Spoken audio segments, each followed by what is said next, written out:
Welcome to you. Hello दोस्तों, this is Haseen and you are watching MHK classes. In this video, we will learn a very important topic, mensuration. In the chapter of mensuration, 10 marks questions asked in the board exam of class 10th UP board. So if you are English medium student of UP board, then you are like the video and subscribe the channel. वैसे भी इस channel पर 300 plus student हो चुके हैं। हमें वैसे student चाहिए जो इंग्लिश मीडियम की हो, क्योंकि यूपी बोर्ड के इंग्लिश मीडियम के कोई भी चैनल अभी तक आपको यूट्यूब पे ज़्यादातर नहीं मिलेगा। तो आज की जो वीडियो होने वाली है वो UP board class 10th math for English medium student mensuration. इस मेंसुरेशन से हमें क्वेश्चन 10 मार्क्स के आते हैं हमारे बोर्ड के एग्ज़ाम में, जो कि 1 मार्च को बोर्ड का पेपर होने वाला है। और हम बार बार कह रहे हैं कि आपको किस तरह से स्ट्रेटेजी बनाना है, कैसे पढ़ना है। अगर आपको कुछ नहीं आता, बस ये वीडियो को पूरा देख लीजिए। इसमें आपको मेंसुरेशन आपको ये 10 मिनट के अंदर पूरा समझ में आ जाएगा मेंसुरेशन होता क्या है। दरअसल क्वेश्चंस को अगर हमें समझना आ गया, क्वेश्चन के मीनिंग को, तो हमें इतना बस जानना है और हम क्वेश्चन को आसानी से सॉल्व कर सकते हैं। इंपॉर्टेंस फार्मूला क्या होते हैं मेंसुरेशन में, आपको 1 2 3 4 5 6 7 8 9 ये 9 फार्मूले को आसानी से आपको बता रहा हूँ कैसे लर्न करना है और कैसे आपको याद रहेगा, कैसे इसको अप्लाई करना है। तो सबसे पहले ये टोटल 10 मार्क्स के आते हैं। क्वेश्चन किससे कैसे बनते हैं, 1 मार्क्स से भी पूछे जा सकते हैं, 2 मार्क्स के भी पूछे जा सकते हैं, 4 मार्क्स और 6 मार्क्स। 6 मार्क्स और 4 मार्क्स के कंपलसरी इसमें से क्वेश्चन आते हैं। ध्यान रखिए, ये इंपॉर्टेंट है 2025 एग्ज़ाम मैथ के लिए। तो सबसे पहले फार्मूला क्या है, curve surface area of hemisphere. ये हेमिस्फीयर क्या होता है, ये हेमिस्फीयर आपका यहाँ उल्टा बन गया है। हेमिस्फीयर का मतलब होता है इस गोले का हाफ, इस गोले का हाफ हेमिस्फीयर कहलाता है। ये वाला यहाँ होना चाहिए था, हमने गलती से इसको इधर बना दिया, उसको इधर। तो ये गोला जो बॉल होता है वो आपका स्फीयर होता है, उसी को काट दे तो ये हेमिस्फीयर के शेप में बन जाता है। तो इसमें इसके कर्व सरफेस एरिया, ये कर्व का मतलब क्या होता है, जब इसके काटने के बाद इसके अंदर जितनी भी घुमावदार एरिया होती है उसी को कर्व सरफेस एरिया बोलते हैं। और इसका नाम हेमिस्फीयर है, इसलिए इसका हेमिस्फीयर नाम होता है। इसकी एरिया फाइंड करने के लिए ये फार्मूला रखा जाता है 2πr²। ये दरअसल पाई आर स्क्वायर यानी सर्कल के फार्मूले से ही बना है। इसको 2 पाई इसलिए कर दिया जाता है क्योंकि ऊपर का पाई रहता है और नीचे का बेस का पाई रहता है। 2πr² curve surface area of hemisphere.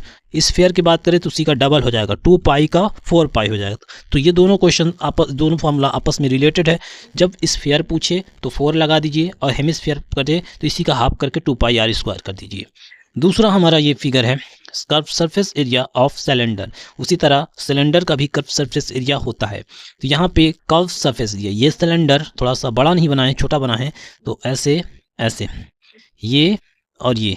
अब इसके कर्व सरफेस एरिया का जो फार्मूला होता है 2πrh, ये इसका फार्मूला होता है 2πrh, सिलेंडर का 2πrh। ध्यान में रखिएगा, ये सब क्वेश्चंस आपको एग्जाम में देखने को मिल सकते हैं और ये फार्मूला उसमें अप्लाई होंगे। कैसे अब हम क्वेश्चन को पढ़ते ही हैं, बड़ा क्वेश्चन लिखा रहता है, उसी से हम छोड़ देते हैं, 6 नंबर के मार्क्स हमारे चले जाते हैं। लेकिन अगर फार्मूला हमें ध्यान में है और सिलेंडर का सरफेस एरिया पूछा है, कर्व सरफेस एरिया, तुरंत हम उसको अप्लाई करके आसानी से कैलकुलेट करके फाइंड कर सकते हैं। कोन क्या होता है, इस तरह से, जिस तरह बर्थडे में केक काटने से पहले आपको कैप मंगाई जाती है जो कोन के शेप में होती है, उसका जो कर्व सरफेस एरिया यानी कि अंदर जो एरिया होता है वो πrl होता है। तो ये सब फार्मूले बहुत ही इंपॉर्टेंट है, हमारे एग्ज़ाम के सिलेबस में आने वाले इस क्वेश्चंस इसी से पूछे जाते हैं। क्यूब क्या होता है, जिस तरह से अभी हम ये सब पढ़े हैं इसी तरह क्यूब होता है।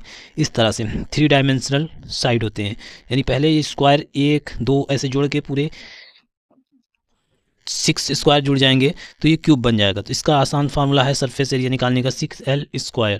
क्यूबॉइड क्या होता है, क्यूबॉइड रेक्टेंगल का शेप में बना रहता है और उसमें 3 डायमेंशन होता है, तो 2lb + bh + hL, ये फार्मूला होता है क्यूबॉइड का। अब आते हैं थोड़ा सा इसी में के related, slant height of cone. इस कोन का, ये वाला कोन है, इस कोन का जो ढलावदार होता है उसको स्लैंट हाइट बोलते हैं। कैसे फाइंड होगा, उसको फाइंड करने के लिए under root R square plus H square. R क्या होता है, इस कोन का रेडियस, एच क्या होता है, इस कोन के बीच से जो हाइट होती है उसको वो बोलते हैं हाइट। तो R square plus H square. जब भी क्वेश्चन कोन का कर्व सरफेस एरिया पूछेगा, या तो स्लैंट हाइट ना दिया हो तो स्लैंट हाइट निकालना पड़ेगा, या फिर अगर कैसे निकालेंगे, या तो उसकी मिडल हाइट दी होगी ये वाली, तो हमें उसका यूज़ करके स्लैंट हाइट फाइंड कर लेना है। तो आपको यहाँ तक हमें उम्मीद है समझ में आ गया होगा कैसे हम लोग इसको अप्लाई करेंगे। नेक्स्ट है एरिया ऑफ सर्कल। ये तो सभी जानते होंगे, 6th क्लास से पढ़ते हुए चले आ रहे हैं। पाई आर स्क्वायर होता है area of circle. Circumference of circle क्या होता है, सरकमफेरेंस ऑफ सर्कल मतलब कि एक सर्कल का जैसे बाउंड्री होती है उसके चारों तरफ का जोड़ 2 पाई आर। जिस तरह हम पेरीमीटर करते हैं उसी तरह सर्कल में सरकमफेरेंस बोला जाता है। तो यहाँ तक जितने भी फार्मूले हैं, अगर आपको आसानी ये लर्न है, याद है, आपको कुछ नहीं करना, प्रैक्टिस थोड़ा सा करना है इन सब फार्मूला का। प्रैक्टिस कैसे करेंगे, क्वेश्चन उठाएंगे और स्फीयर का बार बार, हेमिस्फीयर का बार बार तरह क्या निकालेंगे, आपको कर्व सरफेस एरिया निकालनी है। और ये एक ही टाइप के क्वेश्चन अगर 5 बार करें हैं, समझ लीजिए आपको इस फार्मूला लर्न हो गया और ऑटोमेटिक आप उसको जानेंगे कहाँ कौन सा लगना है। वैसे भी हम इस चैनल पर इस टाइप के सारे क्वेश्चंस करा रहे हैं, आप इससे जुड़ जाइए और जितने भी क्वेश्चन हम आगे कराने वाले हैं उसको आप करते रहिए ताकि आपका रिवाइज हो जाए। और यहाँ पे है थोड़ा सा ये इम्पोर्टेंट वैल्यू, पाई की वैल्यू हालांकि आपको मिलेगा जब क्वेश्चन देगा। तो अगर 3.14 दिया है तो उसको आपको पाई की जगह पे पुट करना है, नहीं दिया तो 22/7 को पुट करना है। ये दोनों ही वैल्यू पाई की होती है। आर यहाँ पे जो लिखा है वो रेडियस होती है, यानी किसी भी कर्व सरफेस एरिया की रेडियस। हो सकता है आपको सरकमफेरेंस डायमीटर दे दे, तो डायमीटर जब दे तो उसका हाफ कर लेंगे तो रेडियस आ जाएगा। इसी तरह हाइट है, ये हाइट किसकी है, हाइट आपको इस सिलेंडर की हाइट दिखाई दे रही है, ये जो है हाइट सिलेंडर की हाइट है। और स्लैंट हाइट जब बोलें कौन की तो वो होगी एल से डिनोट, और हम आपको पता है ये होगी slant height. Length of the cube, यहाँ पे जो एक एल और है वो इनकी लेंथ है, इन सबों की लेंथ है। तो ये थी एक छोटी सी वीडियो और इम्पॉर्टेंट वीडियो। अगर आप इसको वैल्यू दे रहे हैं, थोड़ा सा शेयर कर रहे हैं, तो हमें इससे थोड़ा मोटिवेशन मिलेगा नेक्स्ट वीडियो बनाने के लिए। तो अगर आप तक अभी तक इसको लाइक नहीं किया तो लाइक कर दें, चैनल को सब्सक्राइब कर दें। इस तरह की वीडियो आपको मिलती रहेगी। आज इस छोटे से वीडियो में उम्मीद है आप लोगों को काफ़ी कुछ वैल्यू मिला होगा और इससे आप कुछ सीखने को मिला होगा। Thank you for watching this video. Next time coming soon the video.